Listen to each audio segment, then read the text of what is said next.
So we are testing the vlog setup gamit ang Insta360. Wala na nasira na yung GoPro ko, kaya alternative, medyo hassle lang kasi yung mismong 360 cam yung nakakabit sa chin mount natin. So I'm also using the Insta360 Mic Air. So check natin ang video quality.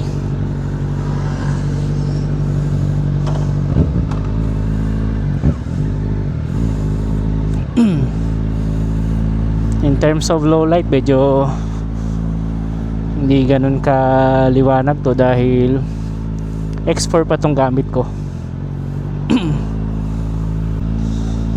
So magano tayo, loop tayo Cabanas.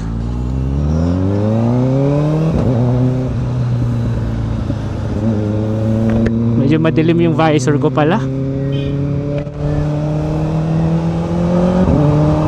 So mahapdian tayo dahil nakabukas yung visor natin at naka-iridium tayo na lens. So ngayon quick vlog test lang kung mag-work tong gantong setup. Pero ramdam ko yung bigat ang bigat ng gantong camera sa helmet. Di siya ideal for chin mount. Kaso tinutry natin pa ganahin kung ano yung meron tayo sayang, sumuko na yung GoPro ko. Okay lang din, di ko pa kasi alam kung ano yung yung next action cam na kukuhain natin. Parehong maganda yung available sa market, DJI Osmo Action 6 and Ace Pro 2. Di ko din sure, baka biglang ilabas yung Ace Pro 3, di ba?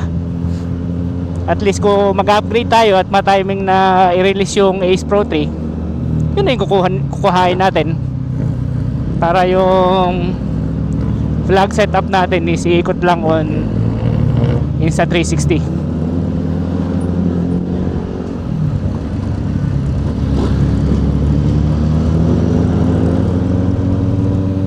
Gusto ko sana mag-expressway kaso hinto pa ako para magpa-load.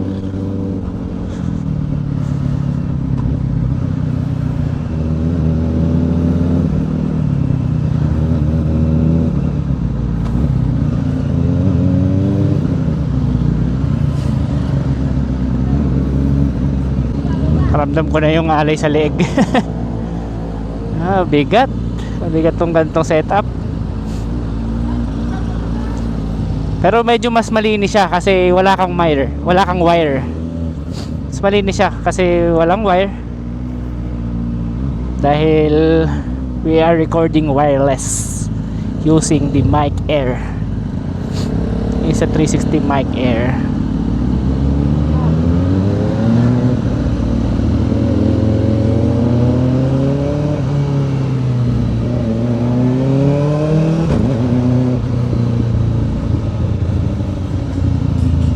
So naka single lens mode lang tayo dahil ayaw natin mag-reframe. Well, ang purpose lang is to capture syempre yung point of view natin. Kaya ito yung ginawa natin.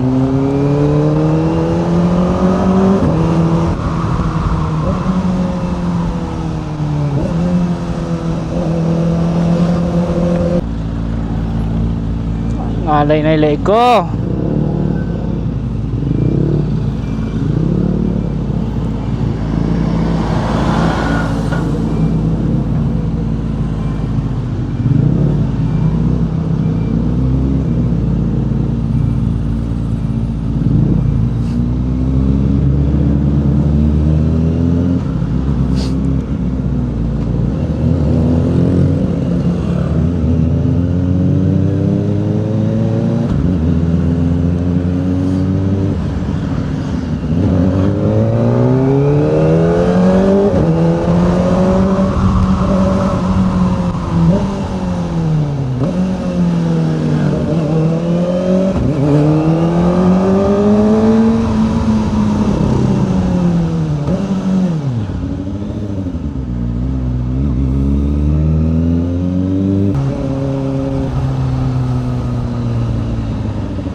At least sasubukan natin.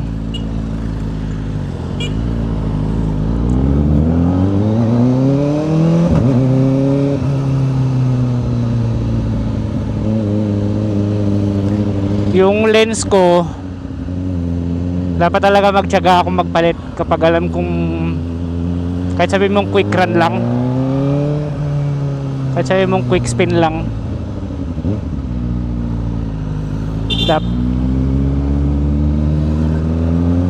sorry,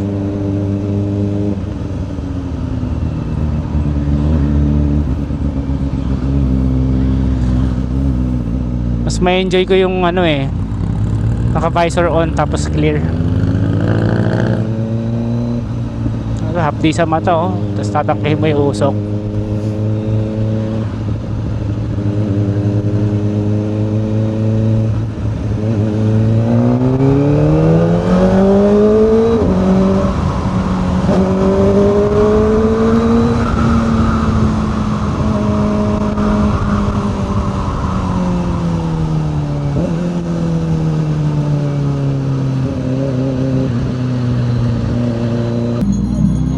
Kaway-kaway kayo sa camera.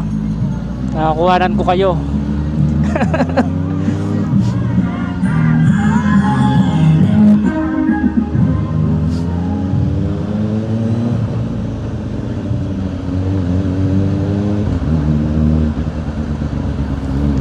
Ngalay na yung leeg ko.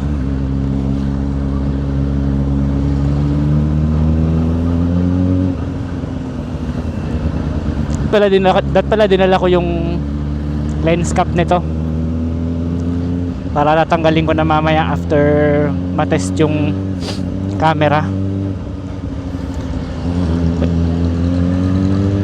Ngalay agad eh, unless mag training tayo ng leg ano. Magpako na tayo ng leeg para hindi basta-basta nangangalay.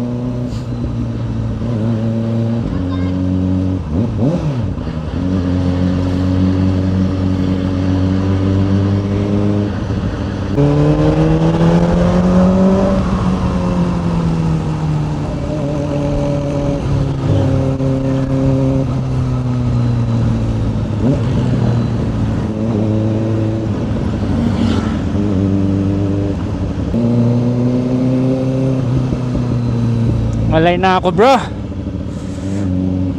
Malay na yung leeg ko.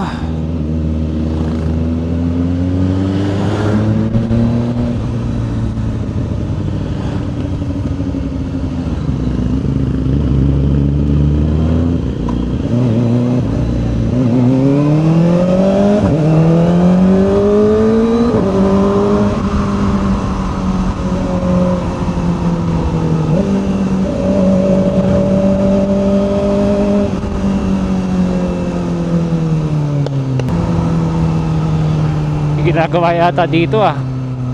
Meron naman ba?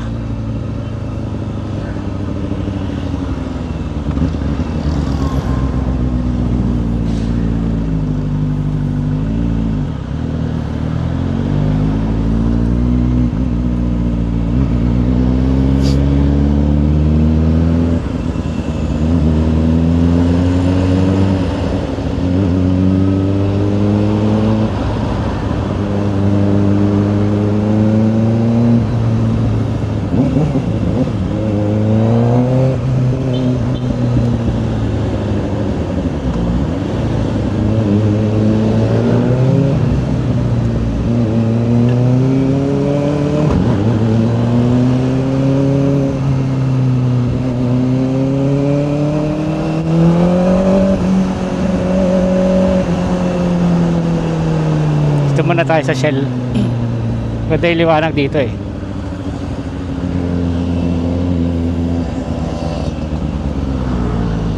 Uy, taas. Oops. Hindi tayo magkapagas. I-check lang natin yung motor.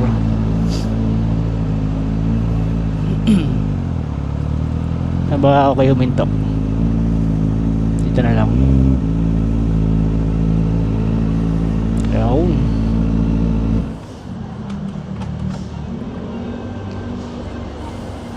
So quick update lang, no, kung ano na yung mga naging upgrades ng bike natin. Tira natin. So yung latest upgrade natin sa bike is yung taillight natin. Patayin natin yung signal light. Pwede natin ito. Yan, di ba? Ganda. Hazard. Linis, di ba? Tapos turn light naman na kanan. Okay. Mas maganda niyan, naka strobe light pag pumipreno. Kaya tapos yung tail tie din natin medyo nilinis na natin. Mas maganda compare sa dati. Pwedeng tupi, pwedeng nakabukas. Pero mauga eh. Parang matatanggal eh. Sige pa natin mamaya. Hindi naman siguro matatanggal yan habang tumatakbo tayo. So diretso na tayo Cabanas. Check natin kung may makakain tayo dun.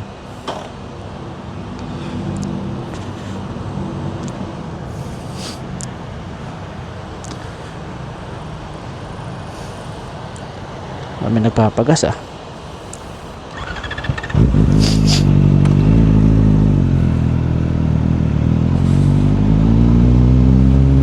Ano lang, recording ako. Pag hindi, aray ko.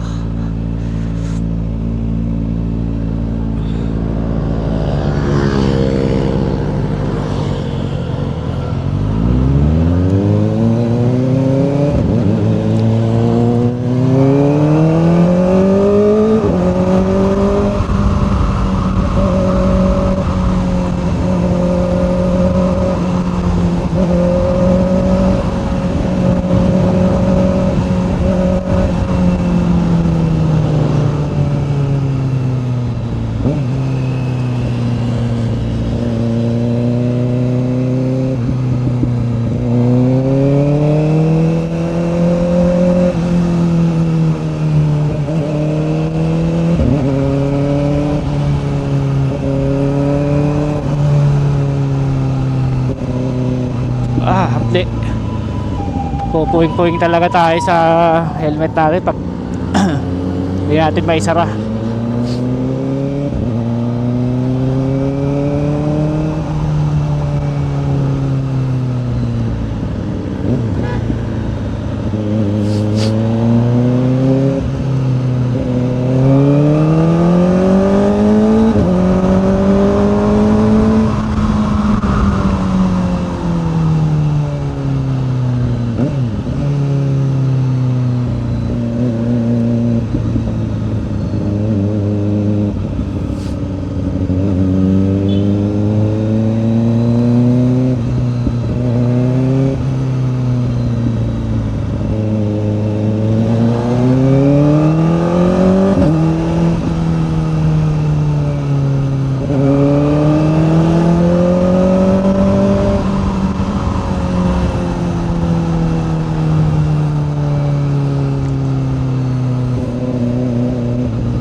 Alright,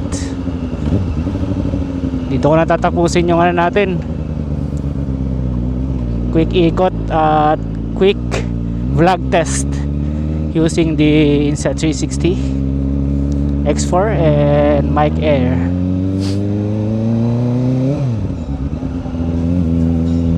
Walang makakainan dito eh. Ano lang, pancake house.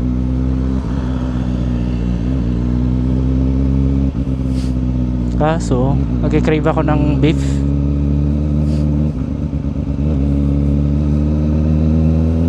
O siya, titingnan ko pa kung okay yung kalalabasan nitong video eh. Pag wala eh, gagawa natin ng paraan. Medyo mabigat eh, masakit din sa leeg tong gantong setup. So kita-kits sa susunod na vlog kung makakapag-vlog ulit tayo. Sana makapag-vlog na tayo ulit para makapag-upload na tayo sa YouTube. Alright, see you next vlog. Bye bye.